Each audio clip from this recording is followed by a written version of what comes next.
Mes parents m'ont coupé les ponts, puis m'ont demandé de vendre ma maison pour la dette de 200 000 $ de ma sœur. J'ai refusé. Ils ont défoncé mes portes à coups de massue, seulement pour réaliser que je n'y vivais plus. L'appel est arrivé à 2 h du matin. Vous savez exactement de quel genre d'appel je parle. Celui qui vous arrache violemment à un sommeil profond, vous laissant haletante tandis que votre cœur essaie immédiatement de s'échapper de votre cage thoracique avant même que votre cerveau ne réalise ce qui se passe. L'écran de mon téléphone brillait dans l'obscurité totale de la chambre, affichant un numéro inconnu. Ma première pensée paniquée est allée droit à Julien.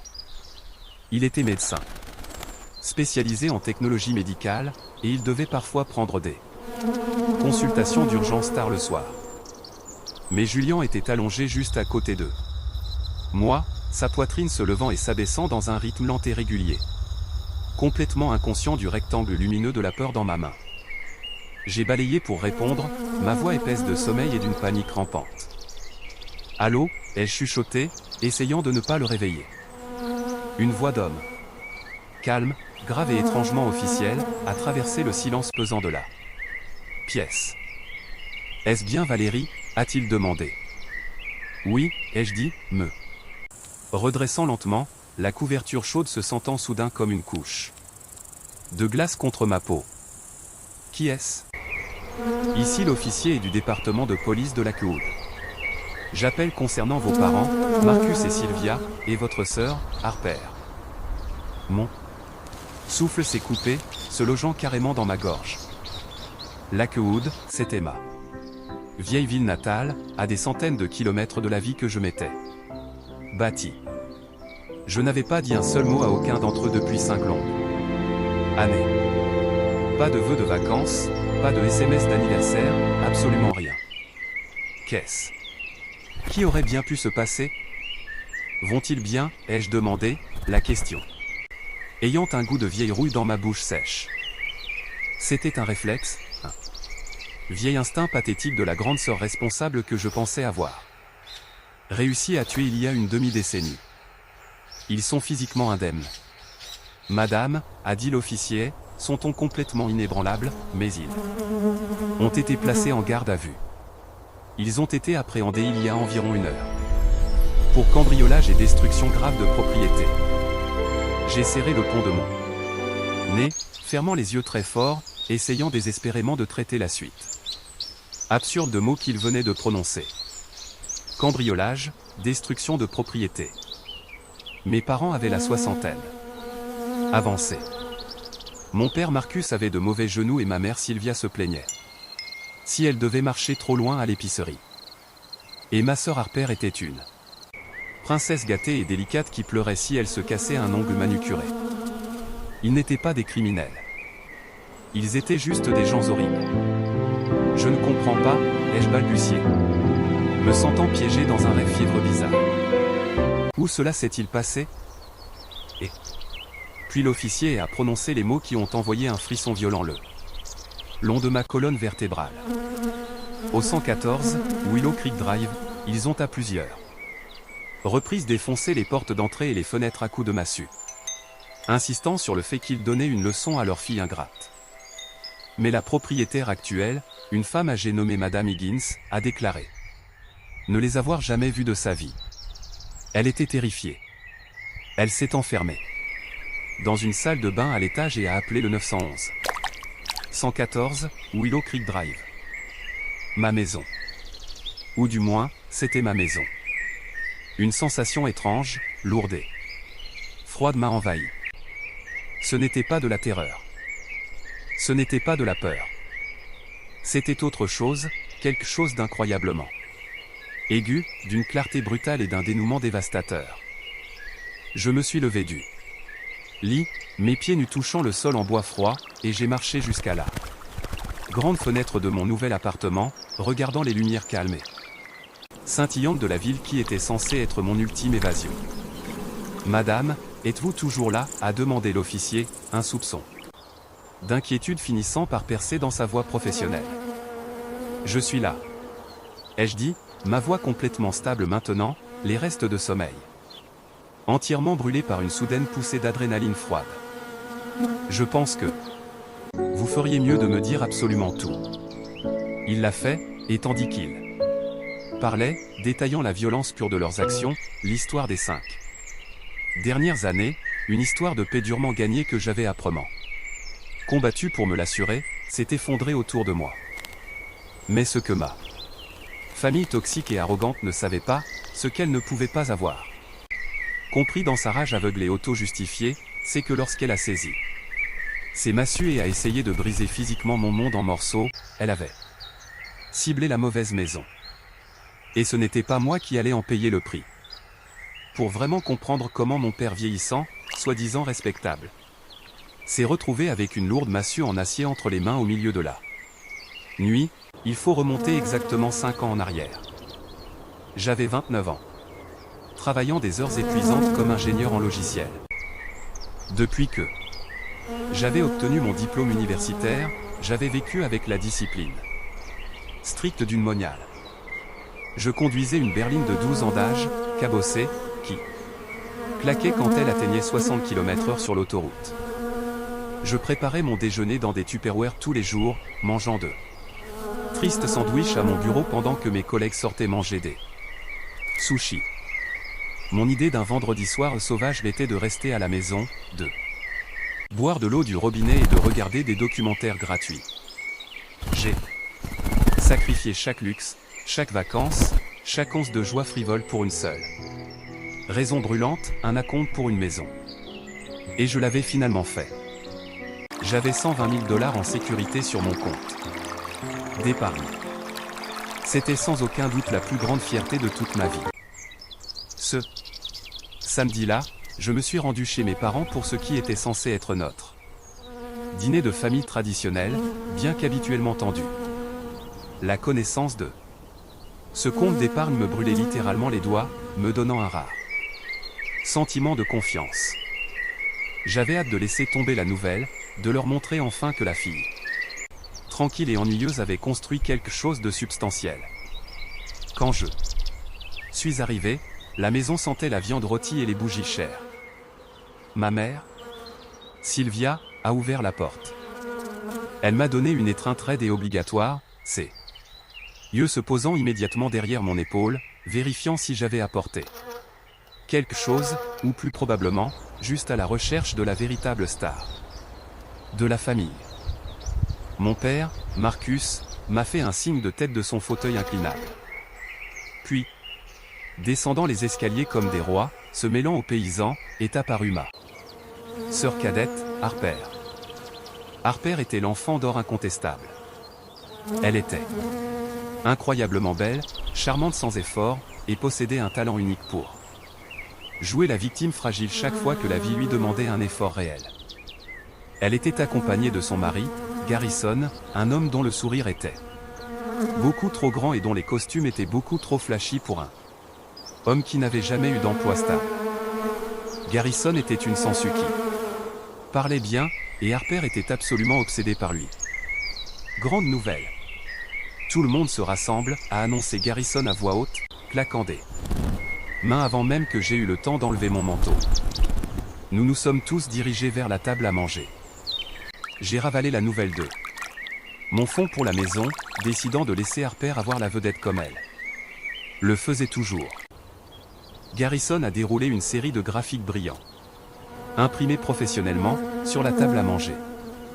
C'est un algorithme révolutionnaire de trading de crypto-monnaies, a proclamé Garrison, sa voix dégoulinant d'enthousiasme de vendeur. C'est pratiquement une machine à imprimer de l'argent. Zéro risque, rendement massif. On parle de richesse générationnelle. J'ai regardé les graphiques. Ils étaient remplis de mots-clés à la mode et de flèches ascendantes qui n'avaient absolument aucun sens mathématique. C'était une arnaque flagrante ou, au mieux, un pari incroyablement stupide. Mes parents, cependant, ont regardé Garrison comme s'il venait de découvrir le remède contre le vieillissement. « Oh, Harper, ma chérie, ça a l'air absolument incroyable », a exclamé ma mère, serrant ses mains contre sa poitrine.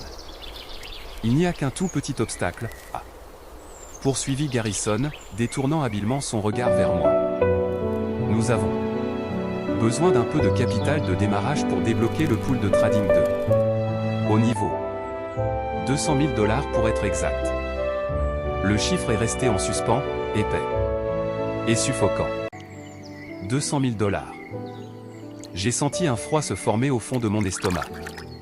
Lentement, tous les quatre ont tourné la tête pour me regarder directement. Ce n'était pas une demande. C'était une attente. Harper a déployé son arme secrète, une moue du bas de là. Lèvres combinées à de grands yeux implorants. Valérie, tu réussis tellement bien dans cette entreprise technologique. Tu restes assise devant un ordinateur toute la journée et tu engranges l'argent. Garrison et moi, nous sommes des visionnaires, mais nous avons besoin de ton aide pour rendre cette famille riche. J'ai regardé la fausse moue de Harper, le visage avide de ma mère, puis le regard sévère et exigeant de mon père. Mon propre rêve, mon indépendance durement gagnée. Cela me semblait de là. Cendre dans la bouche. J'ai pris une profonde inspiration. Garrison, votre dernière entreprise était un business de dropshipping raté qui a coûté 30 000 $ à maman et papa. Avant cela, c'était une application de nourriture pour chiens gastronomique. Je ne vais pas financer une arnaque. Crypto. Harper a claqué ses mains sur la table, éclatant instantanément. Larmes théâtrales. Comment peux-tu être si égoïste, a-t-elle gémi. Je le savais. Tu m'as toujours envié. Tu veux que j'échoue? Ma mère s'est immédiatement précipitée aux côtés de Harper, me jetant un regard de venin pur et sans mélange. Mon père s'est levé, dominant la table. Tu ne manqueras pas de respect à ta sœur et à son mari dans ma maison, Valérie, a-t-il tonné, pointant un doigt épais vers mon visage. Tu as l'argent. Je sais que tu l'as. Tu l'accumules pendant que ta sœur lutte. La famille est de la famille.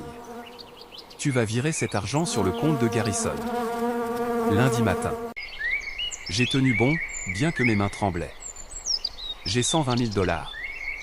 Ai-je dit, ma voix étrangement calme. Et c'est pour ma maison. J'ai économisé pendant 7 ans. Je ne le gaspillerai pas dans une arnaque. Le visage de mon père a pris une teinte dangereuse de violet. Une maison n'est que du bois et du verre, a-t-il craché. L'avenir de ta sœur est en jeu. Si tu sors d'ici avec cet argent, si tu tournes le dos à ton propre sang quand ils ont le plus besoin de toi, alors tu n'es plus ma fille. Tu es morte pour nous. L'ultimatum a résonné dans la salle à manger. Je les ai regardés. Vraiment regardés. L'arrogance toxique, la manipulation flagrante. Ils ne m'aimaient pas. Ils aimaient ce que je pouvais leur apporter. Bien, ai-je dit, ramassant mon manteau. Si c'est le prix d'entrée à cette famille, je ne peux pas me le permettre. Je suis sorti par la porte d'entrée, laissant leurs cris derrière moi, et je n'ai pas regardé en arrière. Les premiers mois après ce dîner ont été d'un calme étrange et troublant. Le silence de ma famille était absolu et assourdissant. Chaque grande fête, chaque anniversaire qui passait, servait de rappel aigu et douloureux des personnes que j'avais perdues. Mais sous cette première couche de chagrin, une petite graine radicale de liberté a commencé à germer. Personne ne me réclamait mon salaire. Personne ne m'appelait à des heures indues pour me tirer d'urgence. Auto-infligé. Mon temps, mon énergie et, The ranunculus surtout, blooms mon with argent elegant m'appartenait. petals and a soft fragrance Entièrement. beneath the golden sunset, Exactement 6 creating mois a après calming être and sorti de la beautiful maison de natural mes parents. atmosphere. J'ai signé les papiers de clôture d'une belle et modeste maison de 2 chambres. Sur Willow Creek Drive. Ce n'était pas un manoir, mais c'était la mienne. Chaque centimètre carré m'appartenait. Je passais mes week-ends avec de la peinture dans les cheveux et de la terre sous les ongles. J'ai peint le salon d'une couleur crème chaude et invitante. J'ai planté un petit jardin de roses dans le jardin arrière. J'ai appris à réparer la plomberie sous l'évier de la cuisine en regardant des tutoriels sur internet. Chaque coup de marteau, chaque coup de pinceau, me donnait l'impression de construire physiquement une barrière entre moi et mon passé. Cette maison était ma forteresse, une manifestation physique de mon indépendance où leur bruit toxique ne pouvait pas m'atteindre. Sans le drame constant et épuisant de ma famille me tirant vers le bas, j'ai mis toute mon énergie mentale dans ma carrière. Les résultats ont été presque immédiats. J'ai résolu des problèmes complexes, dirigé des déploiements logiciels majeurs et obtenu une promotion massive. Mon salaire a grimpé. Et pour la première fois de ma vie, je ne faisais pas que survivre. Je prospérais. Parce que je n'accumulais plus chaque centime par peur. J'ai commencé à me permettre de vivre. J'ai assisté à des conférences de l'industrie à travers le pays, élargissant mon réseau. C'est lors d'une de ces conférences, un grand sommet technologique à Austin, au Texas, que j'ai rencontré Julien. Il était assis à côté de moi lors d'un panel discutant de l'avenir de l'IA et des diagnostics médicaux. C'était un médecin, brillant, mais incroyablement humble, avec un rire chaleureux qui atteignait ses yeux. Nous avons fini par prendre un café après le panel, et ce café s'est transformé en un dîner de 3 heures. Julien était différent de tout ce que j'avais jamais rencontré. Il écoutait attentivement. Il posait des questions qui montraient qu'il se souciait réellement de mes réponses, et il me traitait comme une égale. Nous avons commencé une relation à distance, passant des heures en appels vidéo chaque nuit et prenant l'avion pour nous voir chaque fois que nos horaires le permettaient. Pour la première fois de mes 34 ans d'existence, j'étais dans une dynamique qui ressemblait à un véritable partenariat, pas à une mission de sauvetage où l'on s'attendait à ce que je joue les martyrs. Environ un an après le début de notre relation, Julien a finalement posé la question que j'évitais habilement. Nous étions assis sur mon canapé sur Willow Creek Drive, buvant du vin. « Tu ne parles jamais de tes parents, Valérie ?» a-t-il dit doucement, passant une main dans mes cheveux. « Ou de ta sœur. C'est comme si tu étais apparue toute formée, à 29 ans. » J'ai gelé, mon rythme cardiaque s'accélérant. J'étais terrifié qu'en lui disant la vérité, en lui expliquant le dysfonctionnement pur d'où je venais, il me regarderait différemment. Il penserait que j'étais brisé. Ou pire, que j'étais froide et sans cœur pour les avoir abandonnés. Mais j'ai regardé ses yeux attentifs et patients, et j'ai décidé de faire un acte de foi. Je lui ai tout raconté.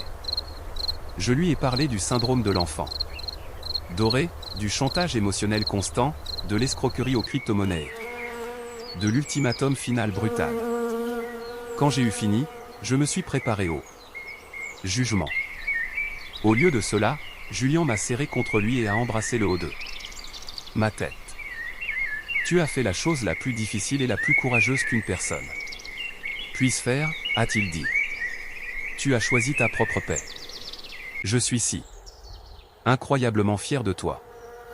Entendre ces mots de sa part a été comme un poids lourd et suffocant qui se levait de ma poitrine. Avec Julien, je n'étais pas un distributeur de billets. Je n'étais pas une déception. J'étais juste Valérie, et c'était plus que suffisant. J'ai passé les 4 années suivantes à vivre dans un bonheur absolu et tranquille. Ma forteresse était sécurisée. Et c'est naturellement à ce moment-là que les fantômes ont décidé de revenir me hanter. C'est arrivé un mardi matin banal, glissant à travers mes défenses numériques et atterrissant directement dans mon dossier de courrier indésirable.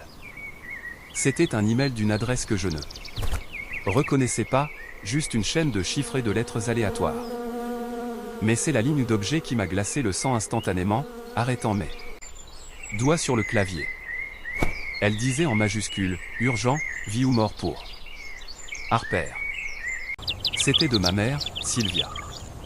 Mon tout premier instinct, aiguisé par des années de non-contact strict, était de le supprimer immédiatement, de le traîner directement dans la corbeille numérique et de le vider, l'envoyant dans le vide où il appartenait.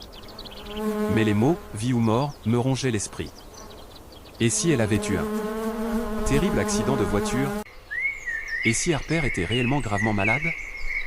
Malgré des années de thérapie, malgré la forteresse que j'avais construite, une minuscule parcelle profondément enracinée de devoirs fraternels s'est ravivée en moi. J'ai cliqué sur l'email pour l'ouvrir. C'était un fouillis de textes, frénétique et incohérent. Valérie, je sais que nous n'avons pas parlé depuis des années. Je sais que des choses terribles ont été dites, mais je t'en supplie en tant que mère. Nous avons besoin de te voir. Il s'agit de Harper. Elle est en terrible danger. C'est The freesia blooms with littéralement refreshing une petals question de and a vie ou de vibrant mort. fragrance in the fresh spring S'il te breeze, plaît, creating a rejoins-nous au calming and beautiful vieux natural restaurant de atmosphere. Main Street ce samedi à midi. Écoute-nous simplement. C'est tout ce que je demande. Maman. Je suis resté assise sur ma chaise de bureau, fixant l'écran jusqu'à ce que les mots se brouillent. Pendant 2 jours angoissants, j'ai hésité à savoir quoi faire. C'était comme se tenir au bord d'une falaise, regardant dans un abîme sombré. Familier. Ce soir-là, j'ai montré l'email à Julien pendant le dîner. Il l'a lu attentivement, le front plissé d'inquiétude. Ça sent la manipulation. À plein nez, Val, a-t-il dit, gardant sa voix douce mais ferme. Ils savent exactement sur quels boutons émotionnels appuyer pour te faire réagir. Je sais, ai-je soupiré, me frottant les tempes.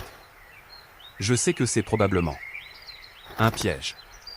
Mais si ce n'est pas le cas? Et si Harper est vraiment dans une sorte de problème potentiellement mortel? Si j'ignore ça et que quelque chose d'horrible lui arrive, je ne pourrai jamais me pardonner. Julien a tendu la main sur la table et a pris la mienne. Et si c'est un piège? A-t-il rétorqué. Comment cela n'a-t-il jamais fini par eux te demandant de l'argent? Qu'est-ce qui pourrait être différent cette fois-ci? Il avait absolument raison. Rien d'eux n'aurait miraculeusement changé en 5 ans. Mais l'incertitude était un poison. Je devais savoir. Je devais les regarder dans les yeux, entendre l'histoire ridicule qu'ils avaient inventée, et le voir par moi-même, ne serait-ce que pour faire taire cette petite voix lancinante de culpabilité une bonne fois pour toutes. Je vais y aller, ai-je dit à Julien. Mais je fixe des règles strictes. Je ne fais aucune promesse. Je n'apporte pas mon chéquier. Je vais juste écouter. Et dès qu'ils franchissent une limite, je m'en vais. Julien a hoché la tête, bien que je puisse voir l'inquiétude dans ses yeux. Je garderai mon téléphone sur moi. The lotus blooms with Appelle-moi peaceful si tu as petals and besoin a d'une delicate sortie, fragrance a-t-il along a dit. stone pathway, J'ai creating passé a le calming and beautiful reste natural de la semaine à atmosphere. me préparer mentalement à la guerre. Je me suis dit que j'étais une personne différente maintenant. J'étais forte. The tulip blooms with J'étais en fragrant petals sécurité. and a vibrant fragrance Je ne beside les a laisserai crystal pas me clear briser. lake, creating a calming mesure and que le beautiful samedi natural approchait, atmosphere. L'anxiété me nouait l'estomac, me rappelant que certaines blessures ne se referment jamais complètement. J'ai parcouru les 4 heures de route jusqu'à mon ancienne ville natale ce samedi-là, mes mains serrant le volant si fort que mes phalanges sont devenues blanches. Le restaurant de Main Street ressemblait exactement à ce qu'il était il y a 5 ans. Il avait toujours le vent rouge délavé et l'odeur persistante de café brûlé et de vieille graisse. J'ai pris une grande inspiration, me préparant, et j'ai poussé la porte vitrée. Ils étaient déjà là, entassés dans une banquette en vinyle fissuré dans le coin le plus reculé. Alors que j'approchais, la réalité du temps qui passe m'a frappé.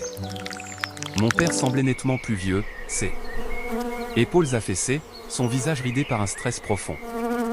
Ma mère semblait fragile, ses yeux fuyant nerveusement. Et Harper avait l'air d'un désastre complet. Ses cheveux habituellement parfaits étaient en désordre. Elle se rongeait les ongles jusqu'au sang et elle avait l'air pâle et terrifiée. Son mari bavard, Garrison, était manifestement absent. Je me suis glissé dans la banquette en face d'eux. L'air était épais, d'une tension gênante et suffocante. Personne n'avait commandé de nourriture. Avant même que je puisse dire bonjour, ma mère a tendu la main sur la table collante et a saisi la mienne. Sa prise était étonnamment désespérée. Valérie, Dieu merci tu es venue, a-t-elle gémi, ses yeux se remplissant immédiatement de larmes. Nous ne t'aurions pas dérangé si ce n'était pas la pire chose imaginable. J'ai retiré ma main, doucement mais fermement. Dis-moi juste ce qui se passe. Maman. Où est Garrison? Harper a poussé un sanglot étouffé. Il se cache. A-t-elle chuchoté, sa voix tremblante. Nous aussi. Puis l'histoire ridicule et inévitable est sortie. Harper et Garrison, dans leur infinie sagesse financière, n'avaient pas abandonné le rêve de la crypto-monnaie. En fait, ils avaient redoublé d'efforts. Garrison avait convaincu Harper de contracter d'énormes prêts à taux d'intérêt élevés auprès de personnes très louches et très dangereuses pour investir dans une nouvelle monnaie numérique souterraine. La monnaie s'est complètement effondrée du jour au lendemain. L'argent s'est volatilisé. Combien, ai-je demandé, ma voix monocorde, me préparant déjà à l'impact. 200 000 $, a marmonné mon père, fixant intensément une tache sur la table. 200 000 $. J'ai senti une vague de rire étourdissant et hystérique monter au fond de ma gorge, mais je l'ai forcé à descendre. C'était toujours un chiffre plus élevé. L'incompétence était stupéfiante. Et ils veulent leur argent tout de suite, a pleuré Harper, enfouissant son visage dans ses mains. Ils ne plaisantent pas, belle. Ils ont des hommes qui surveillent notre appartement. Ils savent où vivent maman et papa. Ils t'ont même mentionné. On dit que si nous ne payons pas d'ici la fin du mois, ils vont casser les jambes de Garrison et ensuite ils viendront me chercher. Ils vont me tuer. Valérie. Ma mère a commencé à pleurer ouvertement dans le restaurant. C'était ça. C'était la situation de vie ou de mort. Pas une maladie en phase terminale, pas un accident tragique, juste un autre des échecs financiers catastrophiques de Harper, orchestré par son mari inutile. Je suis resté là, froide et détachée, attendant le dénouement. Je savais que ça allait arriver. Je pouvais voir mon père reprendre son souffle, son visage passant de vieil homme abattu à patriarche exigeant. Il m'a regardé droit dans les yeux, abandonnant complètement l'attitude triste. Tu dois vendre ta maison, Valérie, a-t-il dit, sa voix dure et autoritaire. C'est la seule issue. Tu as acheté cette maison il y a 5 ans. La valeur nette qu'elle contient, plus tout ce que tu thésaurises, suffira à couvrir la dette de ta sœur et à lui sauver la vie. Tu dois le faire. Je l'ai regardé. 5 années de silence absolu.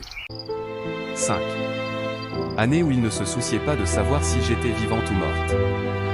Et leur grand plan de réunion magistrale était d'exiger que je liquide le seul espace sûr que j'avais au monde pour renflouer la stupidité criminelle de ma sœur.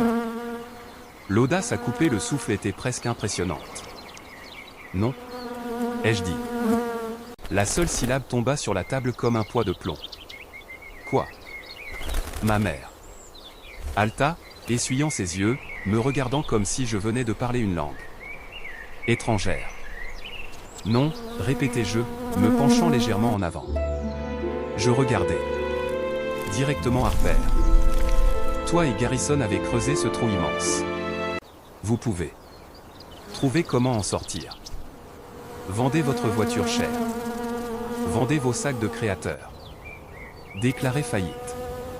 Allez voir la police. C'est ce que font les adultes normaux. Ma maison n'est pas une solution magique à vos problèmes auto-infligés. J'ai fouillé dans mon sac. À main, en est sorti un billet de 20 $ net, et l'ai déposé sur la table. Pour payer les cafés qu'ils n'avaient même pas bu. J'en ai fini. Ne me contactez plus. Je me suis levé et je suis sorti du restaurant. Cette fois, il n'y avait pas de tristesse. Il n'y avait pas de culpabilité. Il n'y avait qu'une colère. Froide, dure et furieuse qui brûlait dans ma poitrine.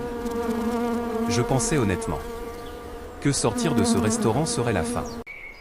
Je supposais qu'il réaliserait que le puits était complètement sec et passerait à l'arnaque de quelqu'un d'autre. J'avais incroyablement et dangereusement tort. S'éloigner n'était pas la fin. C'était simplement la déclaration de guerre. Le siège psychologique commença le lendemain matin. Il commença par un barrage d'appels téléphoniques. D'abord du numéro de ma mère, puis de celui de mon père, puis de celui de Harper. Quand je les bloquai tous, ils commencèrent à utiliser des téléphones jetables. Je les ai tous laissés sur la messagerie vocale. Je me suis assise à ma table de cuisine, écoutant les enregistrements par un sens morbide de l'autopréservation. Les messages de ma mère étaient de longs monologues, pleurnichards et dramatiques sur la façon dont je condamnais ma propre sœur à mort. Ceux de Harper étaient frénétiques, hyperventilés, me suppliant de simplement signer l'acte de propriété de la maison. Mais les messages vocaux de mon père étaient ceux qui me glaçaient véritablement le sang. Ils n'étaient pas tristes, ils étaient furieux. Petite garce égoïste. Sa voix grondait à travers le haut-parleur, grave et menaçante. Nous sommes ta famille. Tu nous dois. Tu penses pouvoir te cacher dans ta petite maison. Pendant que nous souffrons, nous ne te laisserons pas t'en tirer. Tu vas payer. Après 3 jours de harcèlement numérique, la campagne est passée au monde physique. C'était un mardi soir. J'étais debout dans ma cuisine, lavant une tasse de café, quand j'ai jeté un coup d'œil par la fenêtre. Garé juste en face, au ralenti sous la lumière ambrée et clignotante du lampadaire, se trouvait une berline argentée familière. La voiture de Harper. J'ai figé, l'éponge glissant de ma main dans l'évier. Je me suis retiré dans l'ombre de la cuisine et j'ai regardé. Je pouvais voir 2 silhouettes assises sur les sièges avant. Elles ne sont pas sorties. Elles n'ont pas klaxonné. Elles sont juste restées là, le moteur tournant, leur phare pointé directement sur la fenêtre de mon salon. C'était une tactique d'intimidation, pure et simple. Ils envoyaient un message clair et indéniable, nous savons où tu vis et tu n'es pas en sécurité avec nous. Ils sont restés là pendant exactement 3 heures. J'ai passé ces 3 heures à arpenter mon salon comme un animal en cage, mon cœur battant contre mes côtes, vérifiant chaque serrure de chaque porte et fenêtre. Quand ils sont finalement partis, je n'ai pas fermé l'œil. La berline argentée est devenue un spectacle habituel. Elle apparaissait à des moments aléatoires. Parfois, elle était là quand je partais travailler le matin. Parfois, elle était garée en bas de la rue quand je rentrais à la maison. La présence menaçante constante a commencé à me déformer sérieusement l'esprit. Ma maison, mon magnifique sanctuaire durement gagné, me semblait soudain un bocal à poisson. J'ai commencé à garder les stores tirés en permanence. Je sursautais au moindre craquement des planchers, au moindre bruissement du vent. Dans les rosiers à l'extérieur. La paranoïa était suffocante. J'étais une ingénieure à succès de 34 ans. Et pourtant, je me faufilais dans ma propre maison dans l'obscurité, terrifié par mes propres parents. Ils transformaient mon espace en prison et le coup psychologique s'alourdissait d'heure en heure. Lorsque l'intimidation silencieuse n'a pas réussi à briser ma résolution, ils ont décidé d'intensifier. Ils ont franchi la ligne du harcèlement passif-agressif à la confrontation active-agressive. C'est arrivé un jeudi soir. Julien et moi étions en appel vidéo. J'essayais de faire bonne figure, lui parlant d'un nouveau patch logiciel que j'étais en train d'écrire, quand un coup violent et massif a secoué ma porte d'entrée. Ce n'était pas un coup. C'était quelqu'un qui frappait le bois massif avec un poing fermé. J'ai halté, laissant tomber mon téléphone sur le The canapé. geranium blooms with La graceful voix de petals Julien and est a venue gentle du haut-parleur. fragrance beneath the golden Tendu sunset, par l'alarme creating immédiate. a calming and beautiful natural Val, qu'est-ce atmosphere. que c'était? Tu vas bien? Je me suis faufilé vers l'entrée, le bois de la porte tremblant sous des coups répétés et furieux. J'ai collé mon œil au Judas. C'était mon père, Marcus. Son visage était tordu dans un masque de rage pure et déchaîné, complètement rouge et en sueur dans l'air frais de la nuit.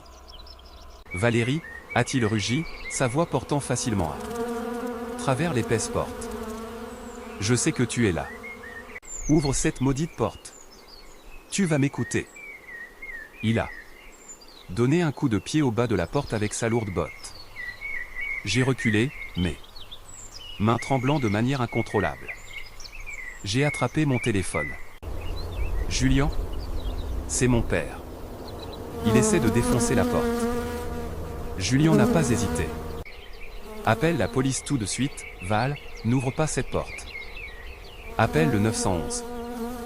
J'ai composé le numéro d'urgence, ma voix tremblante, en donnant mon adresse à la standardiste. Au moment où les lumières bleues et rouges clignotantes ont inondé ma pelouse 10 minutes plus tard, Marcus était parti.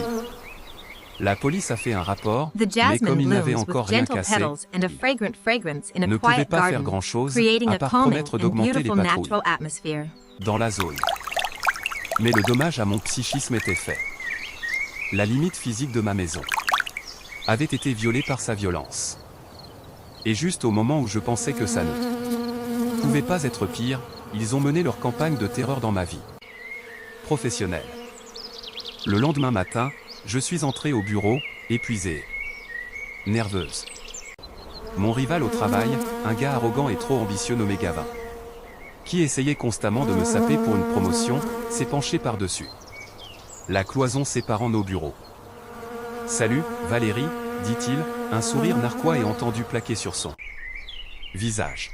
« Tu as eu un appel téléphonique très inhabituel sur la ligne principale du bureau il y a environ 1 heure. Une femme qui prétendait être ta mère. Elle semblait absolument hystérique. Elle a dit quelque chose à propos de toi qui laissait mourir ta sœur pour de l'argent. » Il a levé un sourcil, savourant clairement les potins. Elle m'a demandé de te transmettre un message, de te dire que le sang est plus épais que l'eau et qu'ils viennent percevoir. La couleur m'a entièrement quitté le visage. Ils avaient trouvé mon lieu de travail. Ils essayaient délibérément de ruiner ma réputation professionnelle pour m'humilier devant mes collègues et supérieurs. J'ai senti une vague de nausée m'envahir. Les murs se refermaient rapidement. Ma maison n'était plus sûre. Mon travail n'était plus sûr. Il n'y avait nulle part où se cacher de leurs incessantes exigences toxiques. Je me suis précipité aux toilettes, me suis enfermé dans une cabine et j'ai essayé de me concentrer sur ma respiration. Mais la panique était une marée montante, menaçant de m'engloutir complètement. Le coup de grâce, le moment qui a brisé le moindre espoir microscopique qui me restait pour ma famille, est venu de la source la plus inattendue. C'était un dimanche après-midi. Mon téléphone a vibré, affichant un nom que je n'avais pas vu depuis des années, oncle Tobias. Tobias était le frère cadet de mon père. En grandissant, c'était l'oncle cool. C'était celui qui m'achetait des livres quand mes parents achetaient des robes à Harper. Il semblait toujours un peu à l'écart de la folie familiale, un observateur silencieux qui offrait parfois un sourire compréhensif.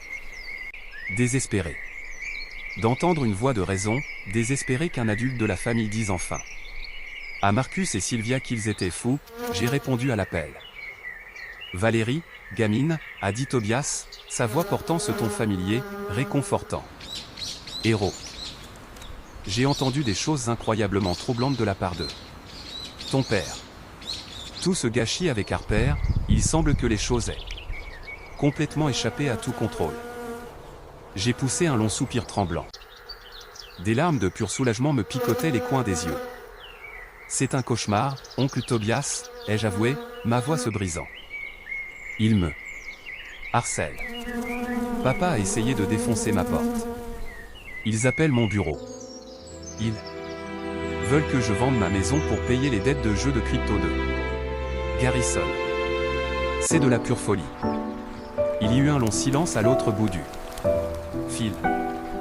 Écoute, Valérie, commença Tobias, son ton passant subtilement de réconfortant à quelque chose de plus calculé. Je sais que tes parents gèrent mal cela. Ils paniquent. Mais la vérité est que Harper est vraiment en de graves difficultés. Ces usuriers ne plaisantent pas. Si elle n'obtient pas ses 200 000 $ d'ici la fin du mois, les choses vont devenir violentes. J'ai essuyé une larme, la confusion s'installant. Alors, quoi, ai-je demandé. Ça ne veut pas dire que je dois me rendre sans abri pour elle. Je sais que ça semble injuste, a continué Tobias, sa voix baissant jusqu'à un murmure persuasif et conspirateur. Mais parfois, la famille exige des sacrifices. La valeur nette de ta maison est le seul actif liquide que cette famille possède actuellement. Eh bien, entre toi et moi, j'ai besoin que tu fasses ça, Valérie. J'ai besoin que tu vendes la maison. J'ai froncé les sourcils, le téléphone pressait fort contre mon oreille. Pourquoi as-tu besoin que je le fasse? Le silence qui a suivi était lourd, rempli d'une révélation dégoûtante. Parce que, Tobias a finalement soupiré, semblant agacé plutôt que sympathique. Garrison est venu me voir en premier. J'ai investi 50 000 $ de mon propre argent de retraite dans ce système de crypto. Je suis l'une des personnes à qui ils doivent.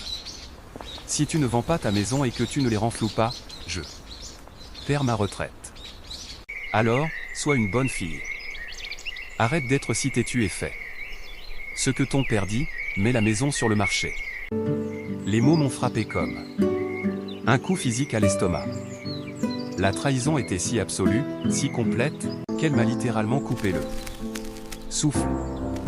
L'oncle Tobias n'était pas une voix de la raison. Ce n'était pas un havre de paix.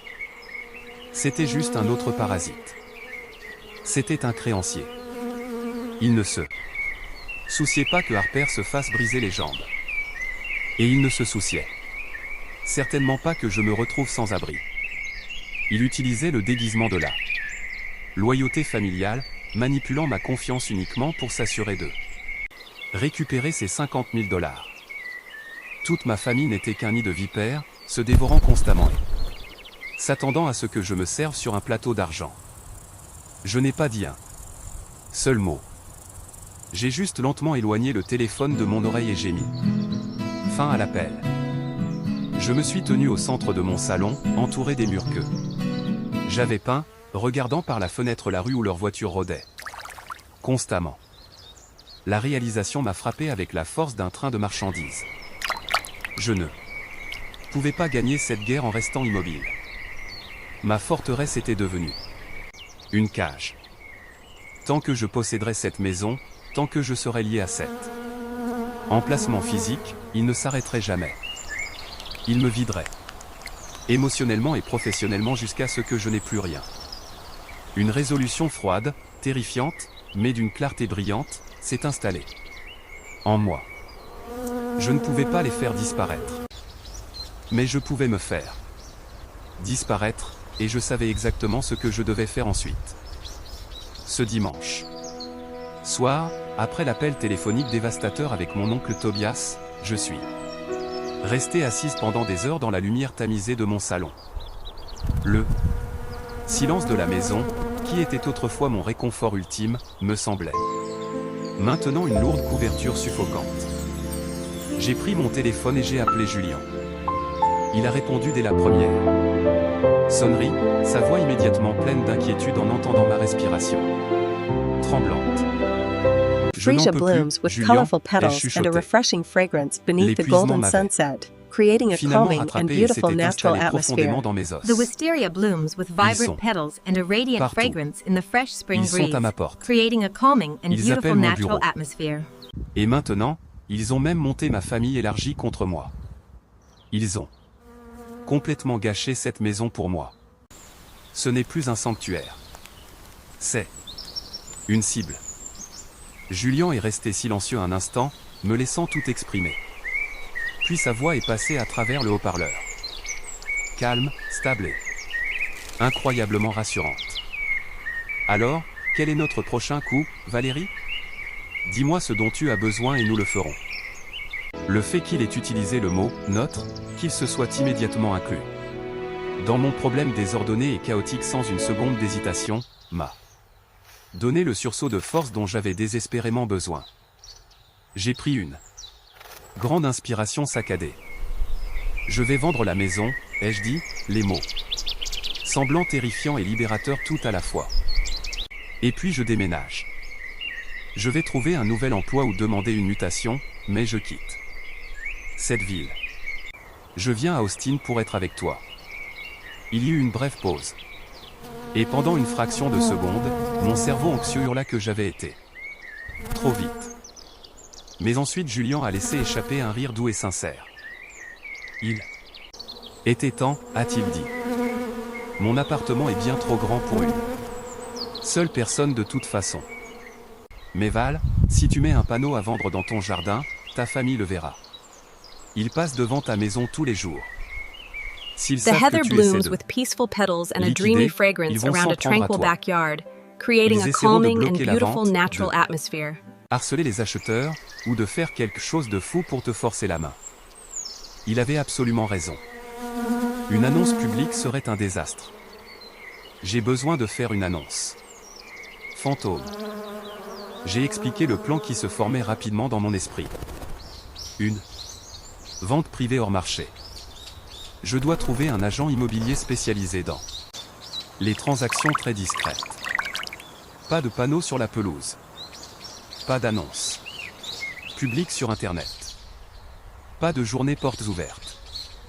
Juste des contacts directs et discrets avec des acheteurs qui sont prêts à payer en espèces pour une clôture rapide. Dès le lendemain matin, j'ai passé les coups de téléphone. J'ai trouvé une agente immobilière très bien notée et pragmatique, nommée Carole. Je me suis assise dans son bureau et j'ai mis toutes mes cartes sur la table. J'ai été brutalement honnête. Je lui ai dit que je faisais face à un grave harcèlement familial et que je devais vendre ma propriété aussi rapidement et discrètement que possible. J'ai dit à Carole que j'étais prête à mettre la maison en vente 5% en dessous de la valeur marchande pour attirer un acheteur sérieux et solvable, qui n'aurait pas à attendre un long processus d'approbation de prêt hypothécaire. Mes seules conditions non négociables étaient une discrétion absolue et une date de clôture en moins de 30 jours. Carole a écouté attentivement, tapotant son stylo sur son carnet. C'est très inhabituel, Valérie, a-t-elle admis, son ton professionnel et incisif, mais ce n'est certainement pas impossible. J'ai un portefeuille privé de clients, principalement des personnes âgées cherchant à réduire la taille de leur logement discrètement ou des investisseurs à la recherche d'une bonne affaire. Je pense que je sais exactement qui appeler. En sortant de son bureau, j'ai ressenti une étrange et douce amère douleur dans la poitrine. J'abandonnais le symbole physique de mon indépendance, mais je coupais aussi le tout dernier lourd encre qu'il pouvait utiliser pour me traîner au fond de l'océan. Carole était incroyablement efficace, entièrement fidèle à sa parole. En seulement 4 jours, elle m'a appelé avec un acheteur très motivé. Elle s'appelle Madame Higgins, a expliqué Carole au téléphone. C'est une veuve de 70 ans qui a récemment vendu sa grande propriété familiale. Elle veut une propriété tranquille et facile à gérer dans un quartier sûr. Elle paie entièrement en espèces, et elle aime absolument les photos privées de votre jardin. Nous avons organisé une seule visite très secrète un mardi matin, à un moment où je savais que ma famille serait probablement au travail ou endormie. Madame Higgins était une femme charmante, aux yeux perçants et au doux sourire. Elle a traversé ma maison, sa main caressant légèrement les murs que j'avais peints, admirant la façon dont la lumière du matin frappait les parquets. Cette maison a une énergie merveilleuse, dit-elle doucement, regardant par la fenêtre de la cuisine mes rosiers. On sent que quelqu'un y était très en sécurité et très heureux. Ces mots me nouèrent soudainement la gorge de manière inattendue. J'étais répondis-je honnêtement. J'ai accepté son offre au comptant cet après-midi même. C'était exactement ce que j'avais demandé, 5% en dessous du marché. Nous avons fixé la date de clôture pour exactement 21 jours plus tard. L'obstacle suivant était ma carrière. Je redoutais la conversation. Je suis entré dans le bureau de mon patron, Monsieur Thorne, tenant ma lettre de démission formelle dans sa main moite. C'était un homme strict mais juste qui m'avait encadré pendant des années. Monsieur Thorne, ai-je commencé, ma voix serrée. Je dois donner mon préavis de 2 semaines. En raison de problèmes personnels et familiaux graves, je dois déménager complètement à Austin, au Texas. J'ai glissé l'enveloppe sur son lourd bureau. En acajou. Monsieur Thorne ne l'a pas ouverte. Au lieu de cela, il s'est penché en arrière dans sa chaise en cuir, croisant les doigts, me regardant avec une expression calculatrice. Valérie, votre timing est soit terrible, soit absolument parfait, a-t-il dit. Nous prévoyons secrètement d'ouvrir un nouveau bureau de développement satellite à Austin depuis 6 mois. J'allais en fait vous offrir le poste de directeur principal la semaine prochaine, en supposant que vous battiez Gavin. Ce que vous avez déjà fait. Cela s'accompagne d'une augmentation de salaire massive, de toutes les dépenses de déménagement et d'une autonomie totale. Le poste est à toi si tu veux continuer à travailler pour moi au Texas. Je suis resté là, complètement abasourdi. L'univers ne me donnait pas seulement une issue de secours. Il me donnait une fusée. J'ai accepté le poste. Immédiatement. Les 3 semaines suivantes ont été un tourbillon de chaos. Hyper organisé. La clôture de la maison s'est faite entièrement par voie électronique, une fin calme et anticlimatique à un chapitre majeur de ma vie. J'ai emballé mes affaires dans un camion de déménagement loué sous le couvert de l'obscurité pendant un seul week-end. Pendant que je faisais ma dernière inspection des pièces vides, j'ai pris une décision très calculée et très délibérée. J'ai laissé quelques vieux objets sans valeur dans le garage. Une tondeuse à gazon cassée que j'avais l'intention de jeter, une pile de pots de peinture vide et quelques vieux outils de jardinage. Si quelqu'un regardait par la fenêtre du garage, ça aurait l'air encombré. Ça aurait l'air que la maison était encore activement habitée. C'était un petit détail trompeur, mais mon instinct me disait que cela pourrait être crucial. J'ai remis les clés physiques à Carole, suis monté dans ma voiture pleine, et suis parti de Willow Creek Drive pour la toute dernière fois. Je n'ai pas regardé dans le rétroviseur. J'ai roulé directement vers le Texas. Vers Julian, et vers un avenir où ma famille toxique n'existait tout simplement pas. J'ai érigé un énorme mur numérique, changeant mon numéro de téléphone, supprimant mes médias sociaux, et disparaissant complètement. Je ne leur ai laissé que le silence. Pour ma famille, mon silence soudain et complet n'était pas une frontière. C'était une insulte. C'était un défi direct à leur autorité tordue. Ils avaient passé toute leur vie à me traiter comme une ressource docile, et ma disparition était, à leurs yeux, un acte de défiance impardonnable. J'ai plus tard reconstitué la chronologie exacte de leur descente aux enfers pendant ces semaines critiques grâce à mon vieil ami d'université Nolan, qui, malheureusement, vivait toujours à côté de mes parents et entendait tout à travers les clôtures minces.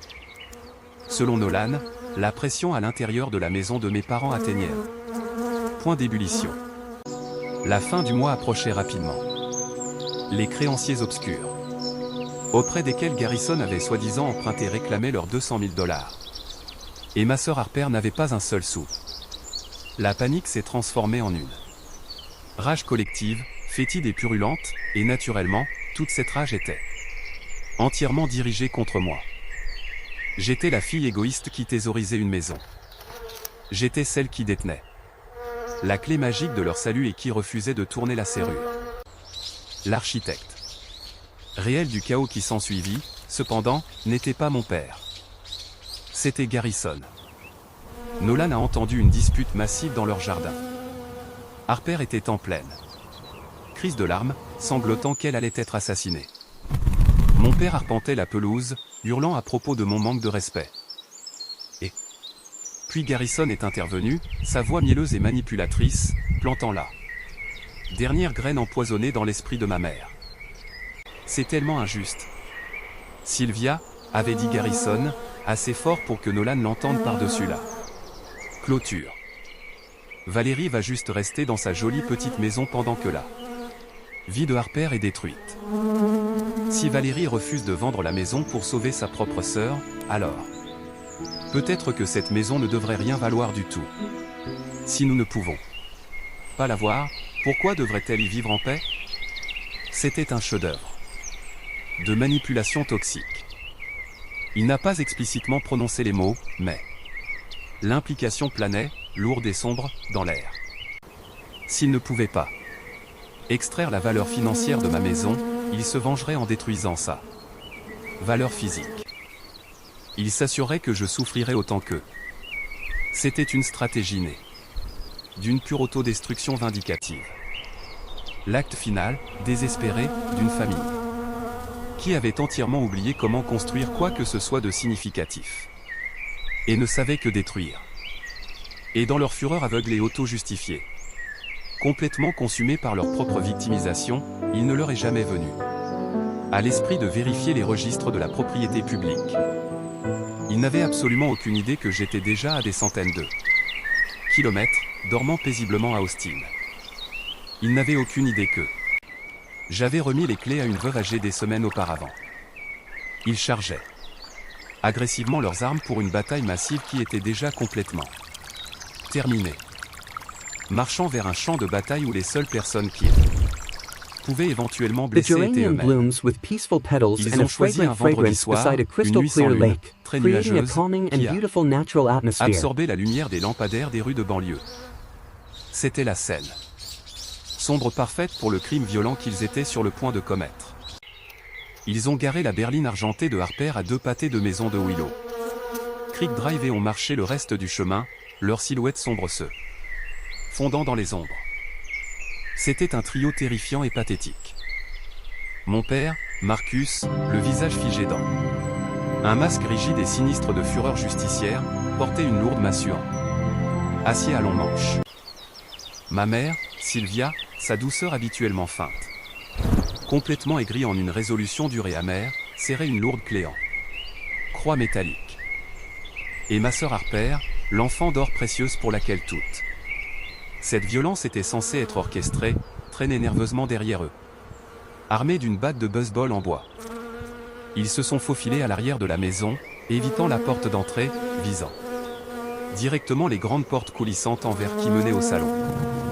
Ils supposaient que j'étais soit endormi à l'étage, soit en ville pour le week-end. Il ne leur est jamais venu à l'esprit qu'une autre personne pouvait être assise dans ce salon. Marcus prit la lourde massue, équarrit ses épaulés, avec un grand grognement d'effort, la balança directement contre l'épaisse porte vitrée. L'impact fut assourdissant. Le verre ne se contenta pas de se briser. Il explosa vers l'intérieur avec un fracas violent et nauséabond, envoyant des milliers de tessons dentelés voler sur le parquet. Ils franchirent le cadre brisé, respirant lourdement dans le silence soudain de la maison, puis ils se mirent au travail. Ce n'était pas un vol. C'était une violation, un acte de haine pure et non dilué. Marcus balançait la massue comme une arme médiévale, la brisant contre la grande écouteuse télévision à écran plat qui se trouvait sur la cheminée.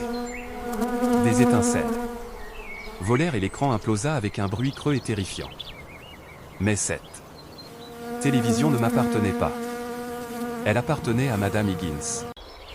Ma mère, une femme qui tricotait des pulls et faisait des tartes, a pris sa clé en croix pour le lourd plateau de table basse en verre, le réduisant en un tas scintillant de débris dangereux. Elle a arraché des photos encadrées des murs, les piétinant avec ses chaussures lourdes. C'étaient des photos des petits-enfants de Madame Higgins. Pas moi, mais Sylvia était trop aveuglée par la rage pour même regarder les visages qu'elle détruisait. Harper a balancé sa batte de baseball sur les lampes. Vintage, les vases en porcelaine, tout ce qui semblait fragile et cher. Chaque fracas, chaque bris était une libération physique de sa propre haine de soi. Profondément enracinée, redirigée vers les objets inanimés qu'elle croyait à tort être les miens. En moins de 10 minutes, ils ont réduit le salon chaleureux et paisible d'une parfaite inconnue en une zone de guerre absolue. Mais ils avaient fait une erreur fatale et flagrante. Madame Higgins avait le sommeil incroyablement léger. Elle était à l'étage, dans la chambre principale, en train de lire un roman. Lorsque le premier fracas explosif de la porte coulissante en verre a secoué les fondations de la maison. Son cœur a bondi dans sa gorge, mais elle n'a pas crié. The jasmine blooms with Elle n'a fragrant pas figé. petals and a charming fragrance Elle beneath the golden A sunset, attrapé son creating téléphone a calming portable sur and la table beautiful de chevet, natural s'est atmosphere. enfermé dans la lourde porte en chêne de sa salle de bain principale et a composé le 911. Il y a plusieurs personnes à l'intérieur de ma maison, a-t-elle chuchoté à la standardiste des urgences, sa voix remarquablement stable malgré la terreur pure qu'elle devait ressentir. Je suis au 114, Willow Creek Drive. Ils ont des outils lourds. Ils sont en train de complètement détruire mon salon en bas. S'il vous plaît, dépêchez-vous. Alors que ma famille poursuivait sa déchaînement violent, alimenté par un fantasme de vengeance qu'elle croyait entièrement justifié. 3 voitures de police distinctes accéléraient déjà silencieusement dans les rues sombres de la banlieue. Leurs sirènes étaient éteintes, mais leurs lumières clignotaient, convergeant rapidement vers la maison tranquille que ma famille venait de transformer en une scène de crime majeur. Je suis arrivé au poste de police de Lakewood alors que le soleil commençait à teinter le ciel oriental d'un gris pâle et maladif. Le vol d'urgence de 4 heures depuis Austin avait été un flou surréaliste d'anxiété et de mauvais café d'aéroport. Mon esprit rejouait sans cesse les mots de l'officier. Il m'a rencontré juste à l'entrée principale du commissariat, son visage fatigué mais professionnel. Valérie, merci d'être venue si vite, a-t-il dit, me conduisant dans un couloir stérile éclairé par des néons. Où sont-ils? Ai-je demandé, ma voix rauque et serrée. Ils sont dans la salle de détention. B, a-t-il répondu, consultant son presse-papier. Ils ne sont pas du tout coopératifs. Ils ne cessent de demander à vous voir. Ils croient fermement que vous allez d'une manière ou d'une autre arranger cela. Ou abandonner les accusations contre eux. Il m'a conduite dans une petite salle d'observation avec un grand miroir sans teint. Je me suis approché de la vitre et j'ai regardé. Ils étaient là, ma famille. Ils étaient assis autour d'une table en métal froid, l'air incroyablement petit, échevelé, pathétique sous les lumières dures de la police. Les mains de Marcus étaient menottées à la table, ses phalanges écorchées, meurtries. Les cheveux de Sylvia étaient un fouillis sauvage, des traînées de mascara sombre tachant ses joues. Harper se balançait d'avant en arrière sur sa chaise en plastique, rongeant son pouce, ressemblant à une enfant terrifiée. Plutôt qu'à une femme adulte. La propriétaire, Madame Higgins, porte plainte. Pour le maximum d'accusation, a dit doucement l'officier à côté de moi. Cambriolage aggravé, destruction de propriété privée aggravée et intrusion criminelle. Les dégâts estimés à ces meubles anciens et à la structure de la maison s'élèvent à plus de 40 000 $. Compte tenu de la gravité de la violence et du montant, ils encourent une peine de prison obligatoire. Sans parler du procès civil qu'elle s'apprête déjà à intenter. Voulez-vous y aller et leur parler? Oui, ai-je dit sans la moindre hésitation. Absolument. L'officier a ouvert la lourde porte et m'a escorté dans la salle d'interrogatoire.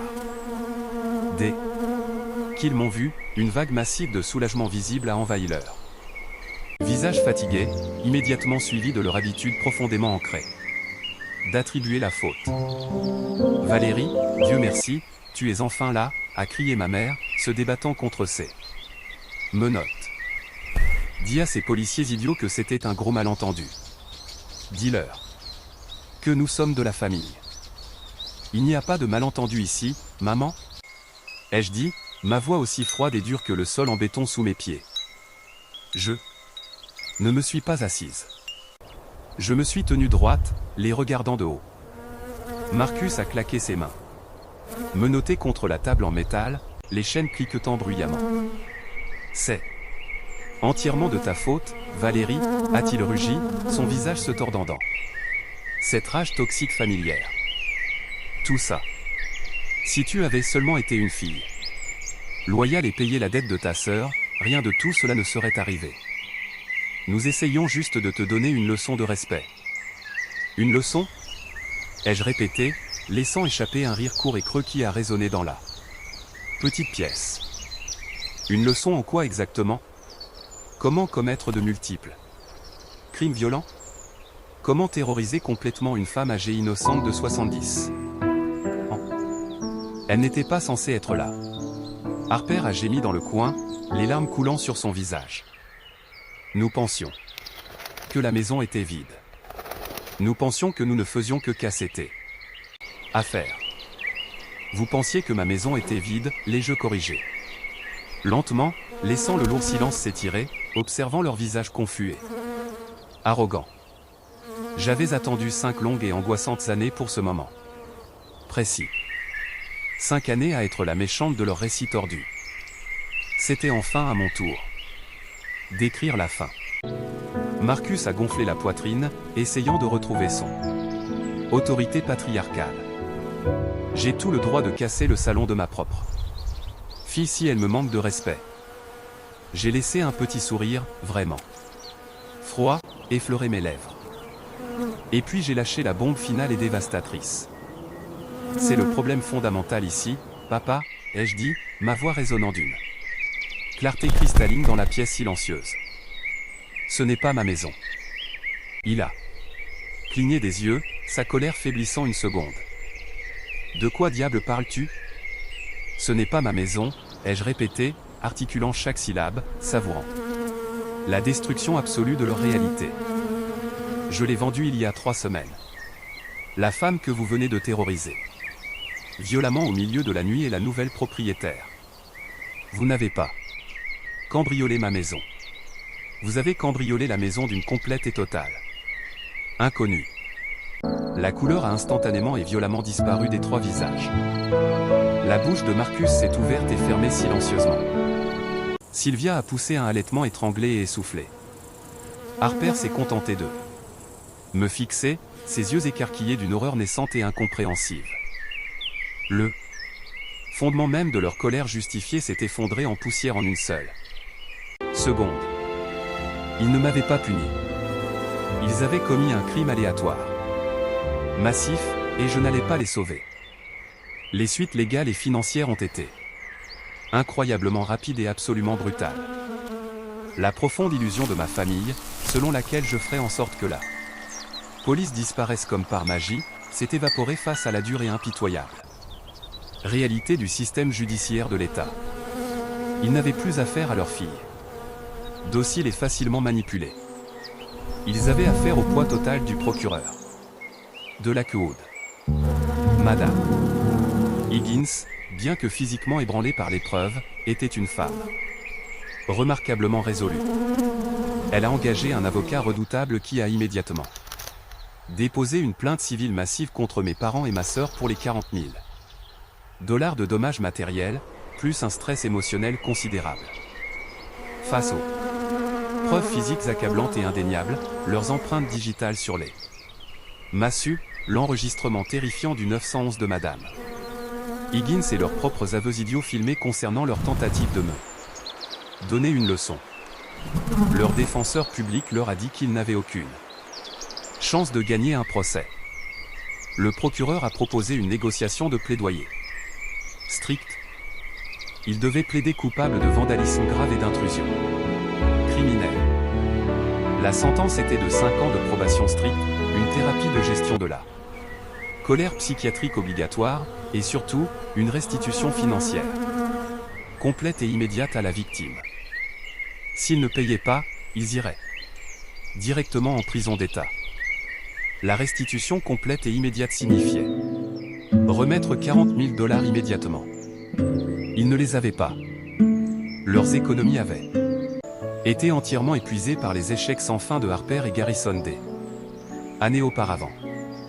Ils n'avaient plus qu'un seul bien au monde, leur propre maison, la maison où j'avais grandi. Il n'y avait absolument aucun autre choix. Pour éviter de se retrouver en prison, mes parents ont dû mettre leur maison sur le marché. Le processus fut une vente éclair humiliante et frénétique. Ils étaient désespérés d'argent et ont dû accepter la toute première offre dérisoire qu'ils ont reçue. Après avoir payé les frais d'agent immobilier, les énormes factures légales et le chèque de 40 000 $ à l'avocat de Madame Higgins, mes parents n'avaient presque plus rien. Et puis, au milieu des ruines fumantes de leur vie, est venue l'ironie finale, amère et incroyablement satisfaisante. Pendant l'intense chaos juridique, la vérité réelle sur la dette de crypto de Harper a finalement éclaté.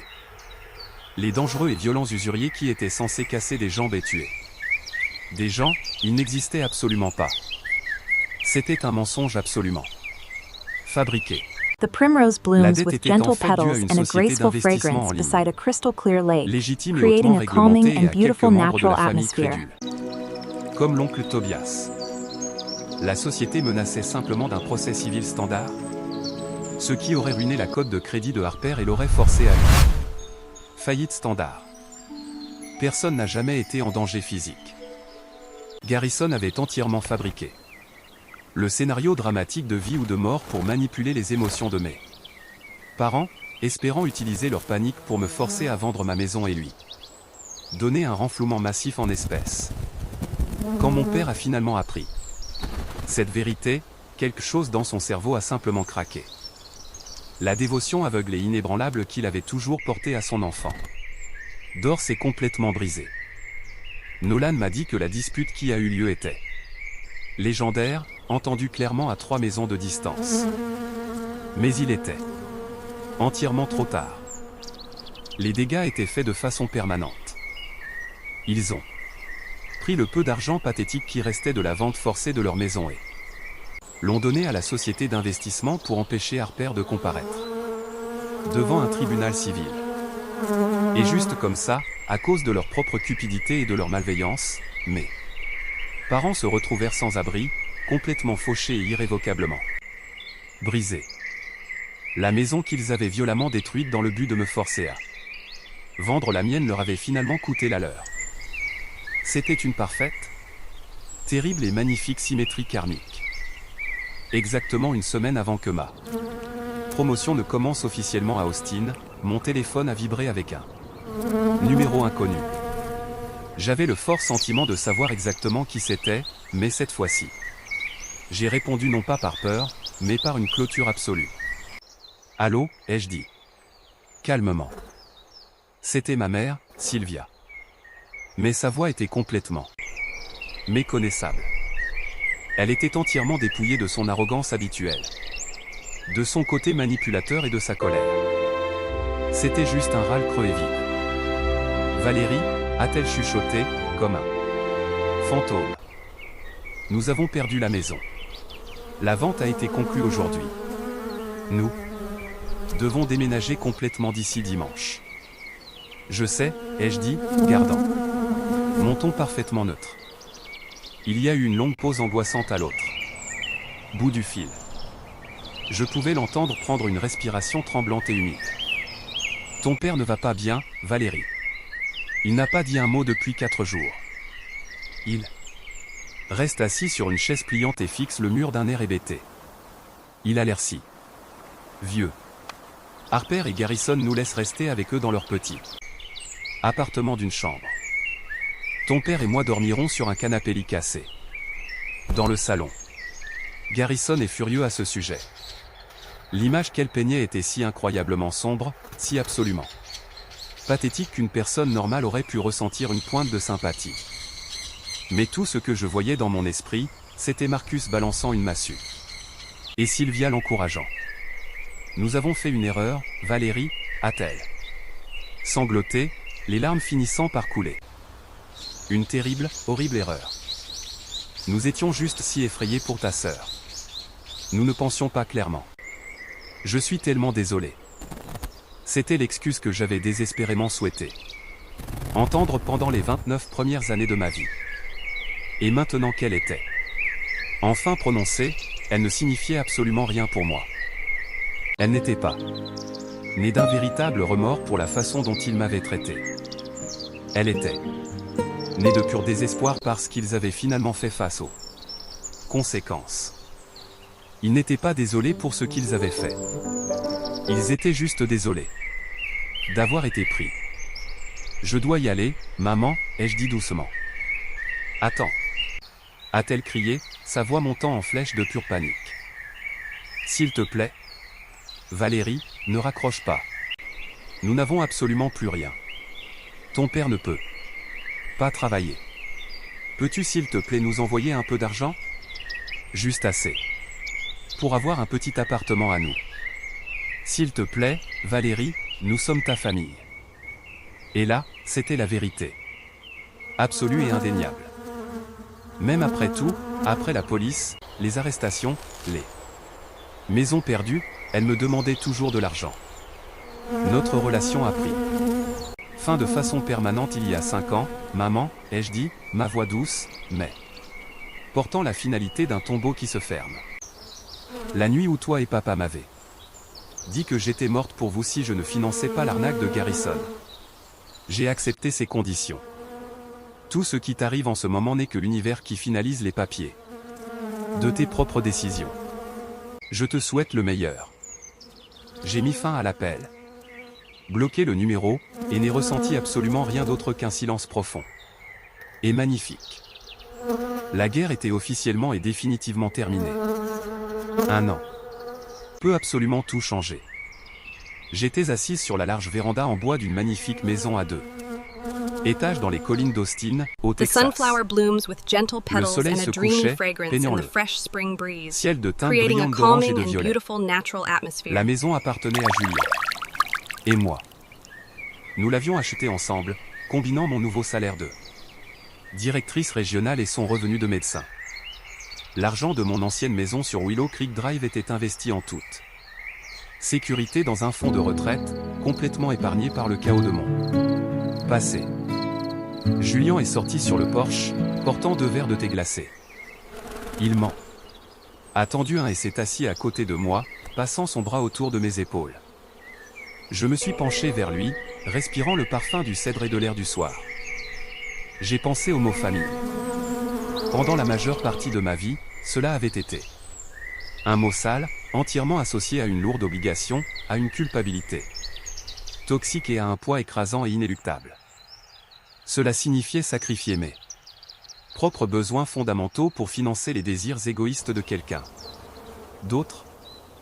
M'éloigner d'eux a été la décision la plus terrifiante, douloureuse et absolument la The meilleure heather que j'ai blooms jamais with prise de peaceful ma vie. petals and a dreamy fragrance Cela m'a beneath appris the la leçon golden la plus sunset, précieuse de toutes. creating a calming and beautiful ne fait pas natural une atmosphere. Famille. Le respect, l'amour inconditionnel et le soutien mutuel font une famille. Parfois, la famille que l'on choisit activement pour soi est infiniment plus réelle que celle dans laquelle on est né au hasard. Julien s'est tourné vers moi, posant son verre. Il a fouillé dans sa poche, ses yeux brillants d'une excitation nerveuse et magnifique, et a sorti une petite boîte en velours. Valérie, dit-il doucement, l'ouvrant pour révéler une bague simplée. Magnifique. Tu es ma maison. Veux-tu m'épouser? Je l'ai regardé, lui. L'homme qui m'avait soutenu, qui ne m'avait jamais demandé de me rabaisser pour le mettre à l'aise. Oui, ai-je The chuchoté, marigold des larmes blooms de with pure joie fragrant inondant. petals and a peaceful fragrance joues. beside a crystal clear lake, Oui, creating absolument. a calming and beautiful Tandis natural qu'il me passait la atmosphere. bague au doigt, j'ai regardé notre cour avant. Il n'y avait pas de voiture en attente dans l'obscurité. Il n'y avait pas de menace planant dans les ombres. Il n'y avait que la paix, la liberté et un avenir bâti sur des fondations que personne ne pourrait jamais détruire à coups de massue.